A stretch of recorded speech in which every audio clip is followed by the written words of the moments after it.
दोस्तों, इस वक्त की बड़ी खबर, अमेरिका ईरान बहरान के बीच हौसियों का बड़ा ऐलान। 10 लाख की फौज तैयार, जल्द होगा मिलियन मार्च। हौसियों ने ऐलान किया है। हौसी फाइटर्स के ताल्लुक से बड़ी खबर आ रही है। हौसियों ने दे डाली है बहुत बड़ी धमकी। बड़े पैमाने पर एहतजाज और यकजहती का ऐलान किया है हौसियों ने। अमेरिका इसराइल के मुमकिन हमले के खिलाफ बड़ा इंतबाह। दोस्तों, मैं हूं विशाल। हौसियों की जानिब से अमेरिका और इसराइल के खिलाफ जंग के लिए 10 लाख अफराद की तैयारी हौसी कर रहे हैं। जी हां, यमन के हौसी रहनुमा अब्दुल मलिक अल हौसी ने फिलिस्तीन, ईरान और लेबनान की हिमायत में 10 लाख अफराद पर मुश्तमिल मुजाहरे की अपील की है, जिससे जंगी बयानिए में मजीद शिद्दत आ गई है। यानी एक तरफ ईरान और अमेरिका के बीच डायलॉग पर डायलॉग जारी है, वहीं दूसरी तरफ हौसियों ने बड़ा ऐलान कर दिया है। यानी अमेरिका कहीं ना कहीं अब चौतरफा दबाव में है। ये बयान ऐसे वक्त सामने आया है जब ओमान में अमेरिका और ईरान के दरमियान मुज़ाकरात किसी बाज़ाब्ता ऐलान के बगैर अभी वो ख़त्म हुए हैं। उसे ख़त्म नहीं कहा जा सकता, बल्कि वो अगले डायलॉग की कड़ी कहा जा सकता है। लेकिन इस बीच ये दबाव जो हौसियों ने बनाया है, ये बहुत कारगर हो सकता है। हौसियों ने मुबैना अमरीकी सेहोनी साजिशों की मजम्मत करते हुए इसराइल और इसके इत्तेहादियों के साथ आइंदा किसी भी महाजराई के लिए मुकम्मल तैयारी का ऐलान कर दिया है। और ऐसा नहीं है कि हौसी सिर्फ कहते हैं, ये करते भी हैं। मैं आपको थोड़ी देर में बताऊंगा कि कैसे इन्होंने माजी में अपने हमलों से कई देशों के कार्गो शिप्स को समंदर के गहरे खाई में डुबो दिया था। ये अपील हौसी लीडर ने ऐसे वक्त में की है जब बहर अहमर में जहाज रानी पर दोबारा हमलों की धमकियों के बाद सामने आई है। जबकि एक खौफनाक वीडियो भी गर्दिश कर रही है, जिसमें एक जलते हुए जहाज को दिखाया गया है। ये फिर से वायरल इसलिए हो रहा है, आपको भी मैं चाहूंगा कि इसको आप देखें कि किस तरह से हौसियों ने न सिर्फ कहा, कहते हैं ना कि उनकी कहनी और कथनी और करनी में अंतर नहीं है। वो जो कहते हैं वो करके दिखाते हैं। और इस पर उन्होंने लिखा भी है कि सून, यानी कि जो वीडियो वायरल हो रहा है उस पर वो लिखा है सून, यानी कि जो हमने माजी में किया, हम जल्द ही ऐसा फिर अनकरीब कर सकते हैं, मुस्तकबिल में, फ्यूचर में, कमिंग डेज में कर सकते हैं। क्यों? उन्होंने कुछ आगे बातें लिखी हैं। उधर इसराइल भी मुमकिन नए हमलों की तैयारी कर रहा है, और इन्हीं सब के बीच ये काफ़ी अहम हो जाता है, क्योंकि जब जब इसराइल थोड़ी अपने तौर पर वो इस तरह की बातें करता है, या वहाँ से इसराइल के रहनुमाओं की तरफ से ये बयान इस तरह के आते हैं, हौसी भी जो है सीना सपर हो जाते हैं। और इसराइली फ़ौज यानी IDF जो है, उसके सरबराह ने यमन में अहदाफ से मुतालिक मनसूबों को अपडेट करने के अहकाम भी दे दिए। ये बढ़ती हुई कशीदगी ऐसे वक्त में हो रही है जब वाशिंगटन और तेहरान सिफारती अमल को बहाल करने में मुश्किलात का शिकार है, और खित्ते में तनाव मजीद गहरा होता जा रहा है, चूंकि ईरान किसी भी सूरत में घुटने टेकने को तैयार नहीं है। ईरान बिल्कुल झुकने को तैयार नहीं है। अमेरिका चाहता है कि ईरान घुटने टेक दे, अमेरिका चाहता है कि ईरान झुक जाए, लेकिन ईरान झुकने को तैयार नहीं है। ईरान ने साफ तौर से कह दिया है कि डायलॉग होगा, बातचीत होगी, वो उसमें शामिल होगा, लेकिन वो अपनी शर्तों पर। इसी बीच ये जो दबाव है हौसियों का, ये बहुत ज़्यादा असर ला सकता है। मैंने आपको बताया कि 10 लाख हौसी फाइटर्स जो हैं वो उसके मिलियन मार्च करने की तैयारी कर रहे हैं, और इसका ऐलान खुद जो हौसियों के रहनुमा हैं अब्दुल मलिक अल हौसी ने, यानी यमन के हौसी रहनुमा अब्दुल मलिक अल हौसी ने किया है। और एक सख्त और इश्तिआल अंगेज़ खिताब में फ़लस्तीन, ईरान और लेबनान की हिमायत में 10 लाख अफराद पर मुश्तमिल अवामी इज्तिमा की कॉल दी है, जिसे खित्ते में बढ़ती हुई कशीदगी के तनाजुर में एक ताकत का मुजाहरा करार दिया जा रहा है। इस ऐलान ने अमेरिका और इसराइल के साथ मुमकिन बराह रास्त तसादुम के खदशात को मज़ीद बढ़ा दिया है। और ये बयान की आप टाइमिंग देखिए, इस टाइमिंग पर बहुत ज़्यादा लोग जो है वो अपना रिएक्शन दे रहे हैं कि बिल्कुल सही वक्त है, जैसा उनका कहना है। जो लोग भी हौसियों के इस एक्शन के तरफदार हैं, ये बयान ऐसे वक्त में सामने आया है जब ओमान में अमेरिका और ईरान के दरमियान बिलवास्ता मुज़ाकरात जो है वो उसका दौर चल रहा था। आपको पहले बता दें कि हौसियों ने, मैंने जिससे पहले आपको बताया कि ऐसा नहीं कि वो सिर्फ कहते हैं, जैसे बड़ी बड़ी बातें करते हैं, जैसे ऐलान करते हैं, जैसा वो कहते हैं वैसा करके दिखाते भी हैं।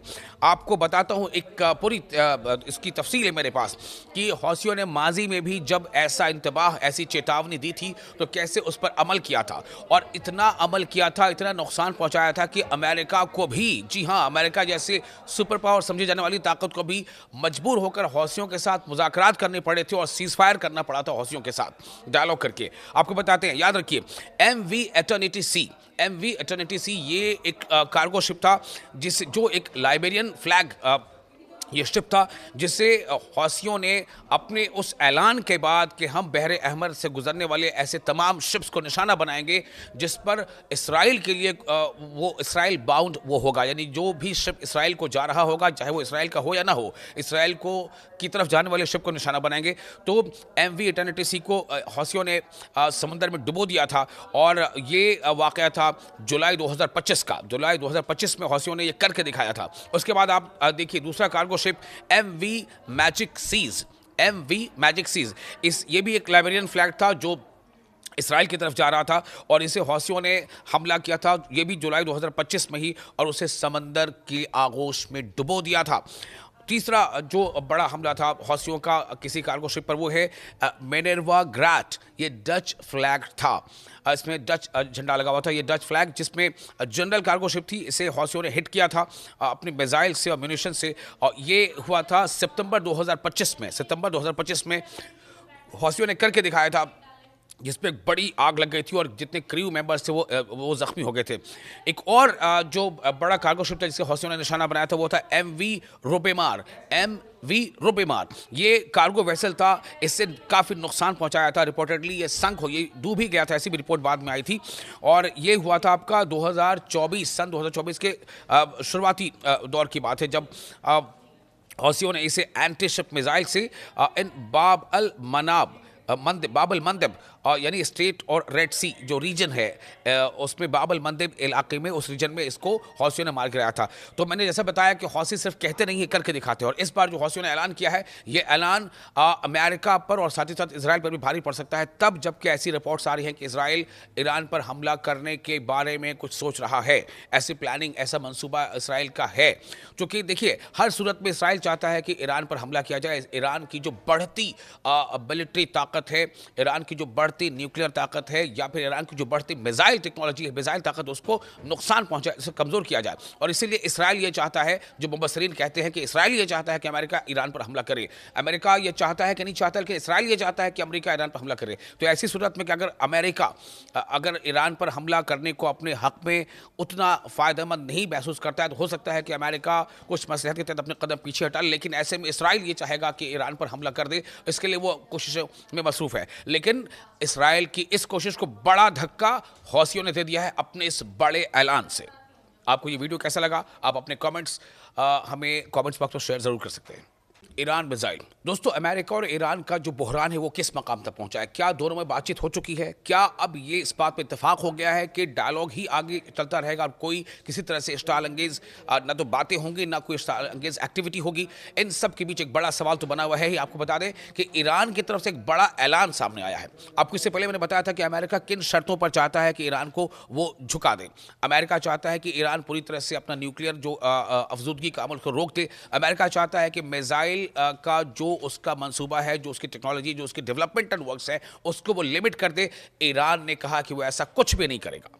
बातचीत जरूर हो रही है, बातचीत चीन में भी हुई, बातचीत मस्कत में भी हो रही है, लेकिन ईरान के वज़ीर ख़ारजा अब्बास अराक़ची ने कहा है कि ईरान की मिसाइल सनत कभी भी मुज़ाकरात के दायरेकार में नहीं आएगी, क्योंकि ये एक खालिसतन दिफाई मामला है, डिफेंस से जुड़ा है, जो किसी भी एक मुल्क का अपना वो अधिकार है कि वो अपने सुरक्षा तंत्र को मजबूत करे और अपने जो दिफाई इंतजाम उसको मजबूत करे, और किसी भी किस्म की बातचीत इससे बाहर है।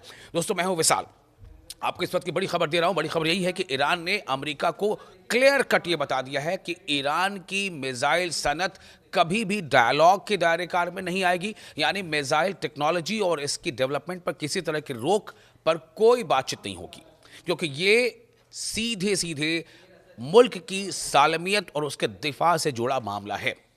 हफ्ते के रोज़ यानी शनिचर के रोज़ दोहा में अल जज़ीरा फोरम के 17वें एडिशन के मौके पर अल जज़ीरा को और ऐसे बहुत सारे दूसरे जो मीडिया जो एस्टैब्लिशमेंट्स हैं उनको चूंकि बाज़ाब्ता बताया गया, ये कोई ढकी छुपी बात नहीं है। ईरान इसको बाज़ाब्ता ऐलान कर रहा है, ऐलानिया तौर पर वो दुनिया के सामने कह रहा है कि ईरान का ये हक़ है कि वो अपने नेशन, अपने मुल्क के दिफा के इंतजाम करे। तो उसको एक इंटरव्यू के दौरान अराग़ची ने, जो वज़ीर है, उन्होंने कहा है कि ईरान और अमेरिका के दरमियान होने वाले बिलवास्ता मुज़ाकरात का उन्होंने हवाला दिया जो एक दिन कबल मस्कत में मुनक़िद हुए थे। उन्होंने कहा कि वाशिंगटन के साथ मुज़ाकरात का आगाज़ अच्छा रहा, लेकिन उन्होंने कहा कि एतमाद साजी के लिए अभी तवील रास्ता तय करना बाकी है। दोनों तरफ से कॉन्फिडेंस बिल्डिंग हो, दोनों फरीक को एक दूसरे पर एतमाद हो, इसके लिए अभी कई मरहले तय करना है।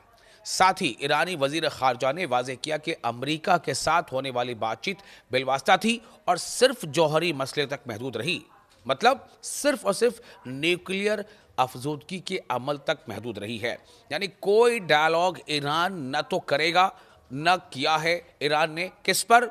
मिसाइल को लेकर के। जबकि अमेरिका ये दबाव बना रहा है, हालांकि अमेरिका पहले ये दबाव नहीं बना रहा था। अमेरिका लगातार ईरान पर पहले यही दबाव बना रहा था कि आप अपने न्यूक्लियर अफजूदगी के अमल को रोक दो, लेकिन अब अमेरिका में एक एडिशन हो गया है। मुबसरीन ये मानते हैं कि ये इसराइल के कहने पर अमेरिका ने इसे ऐड किया है कि वो अपने मिसाइल डेवलपमेंटल प्रोग्राम को भी रोके, क्योंकि इसराइल को इससे बहुत ज़्यादा खतरा है। तो अराक़ची ने जोर देकर कहा है कि यूरेनियम की अफजूदगी ईरान का नाकाबिल तरदीद हक है और ये अमल जारी रहना चाहिए। साथ ही ये भी कहा है कि हत्ता की फौजी बमबारी भी ईरान की सलाहियतों को ख़त्म करने में नाकाम रही है।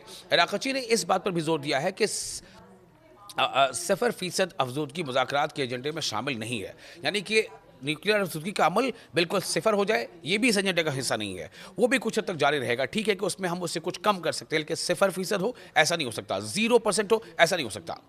इससे आगे उन्होंने कहा है कि ईरान की मिसाइल सनत न कभी काबिल मुज़ाकरात रही है और न ही मुस्तकबिल में होगी, यानी आने वाले दिनों में भी, फ्यूचर डेज में भी कभी भी ईरान अपनी मिसाइल सनत, मिसाइल इंडस्ट्री, मिसाइल को और डेवलप करने के मंसूबे पर कोई बातचीत नहीं कर सकता, क्योंकि ये एक दिफाई मामला है। तो ये काफ़ी जो है बड़ा एक ऐलान है ईरान की तरफ से। ईरान बातचीत कर रहा है अमेरिका से, लेकिन ईरान बातचीत कर रहा है सिर्फ और सिर्फ न्यूक्लियर मामले पर, जबकि अमेरिका चाहता है कि ईरान को लिमिट किया जाए मिसाइल टेक्नोलॉजी के मामले में भी।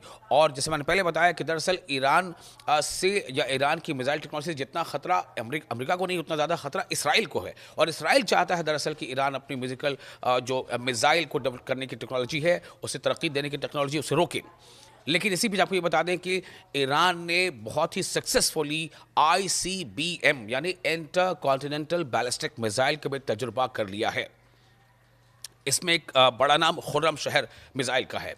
दूसरी तरफ अबू मेहदी जो एक उनके पास मिसाइल है, उसको भी ईरान लगातार अपग्रेड कर रहा है। और ये सब मरीन जो है मिसाइल है, यानी कि समंदर के अंदर से ये मिसाइल सबमरीन के जरिए से वार कर सकता है और वॉर हेड को या जो फ्लीट कैरियर्स हैं, युद्धपोत जिन्हें कहते हैं, उन्हें निशाना बना सकता है।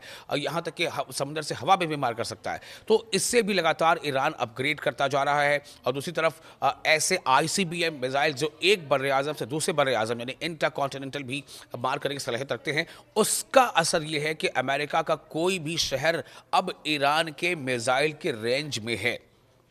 और इसलिए अमेरिका चाहता है कि ईरान इस पर भी बातचीत करे, कि ईरान बिल्कुल तैयार नहीं है। ईरान का कहना है कि बातचीत होगी, सिर्फ न्यूक्लियर के मामले पर होगी, मिसाइल वाले मामले पर बातचीत बिल्कुल नहीं होगी।